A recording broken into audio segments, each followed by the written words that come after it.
Hi, it's Nikki here from Happy Hormones for Life. Today I want to talk about eating organic. Get a lot of questions on this. Is it really better for you and your hormones? I can't count the headlines that I've seen saying, don't bother eating organic food, it's no better for you.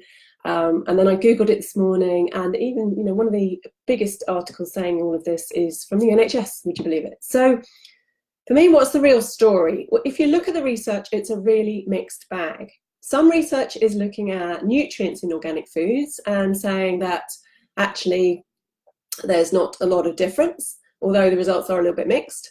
Some studies are looking at the health outcomes of eating organic, and generally these conclude that organic food eaters are actually more healthy. But again, that could just be because they might be choosing more healthy stuff overall, but they might be just generally having more healthy habits. It's really hard to see whether that's just down to the organic food. But for me, what's missing in a lot of these articles is the whole issue of pesticides. These are obviously used to grow non-organic produce, and that's the thing I worry about the most. There are thousands of studies on the effects of pesticides on human health. In fact, the WHO, the World Health Organization, did a massive report in 2012, which you can read on their website. And they're basically saying that, where individual pesticides may have been tested as safe, what we don't know about is this multiple exposure and also this accumulation down the food chain, because when pesticides are used on fruit and veg, they're then transferred to the animals eating grass and plants, and then it all goes up the food chain, and then we eat that as well.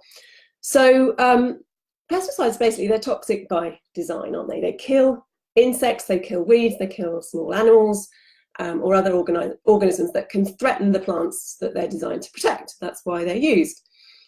But we also have a whole load of microbes inside us, don't we? We have a whole ecosystem of living things. It's a microbiome. So it does make you wonder. There aren't many studies on this yet, but I do wonder what the effects are of these toxic chemicals on our own gut health. With the rise of autoimmune conditions and gut health issues, it kind of makes sense that that might be having an effect, but again, not proven as yet. But what do we know about pesticides and their effect on health? We know that they can cause abnormal growth and development in our children. They can cause neurological dysfunction, including memory loss, brain fog, loss of concentration, depression, anxiety. We know that they can cause cancer. We know that they can increase our risk of long-term infection and chronic disease, and cause childhood cancer as well. And the thing that affects us, particularly us women over 40, is our hormones, obviously, and many pesticides are known endocrine disruptors, and I talk about this a lot.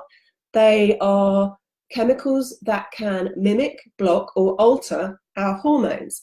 And the multiple effects of this can be infertility, miscarriage, low sperm count in men, early puberty in our kids, hormone-driven cancers, thyroid impairment, lack of ovulation, all of that stuff. So, and also, if you're going through perimenopause and the menopausal changes, your estrogen progesterone balance is really crucial to how we feel during this time. And because that's fluctuating so much during this period, we don't need anything else adding to that disruption, do we? So one thing's really, really clear for me: we don't want to be overexposed to pesticides, which is why, for me, eating organic is one thing that we can do.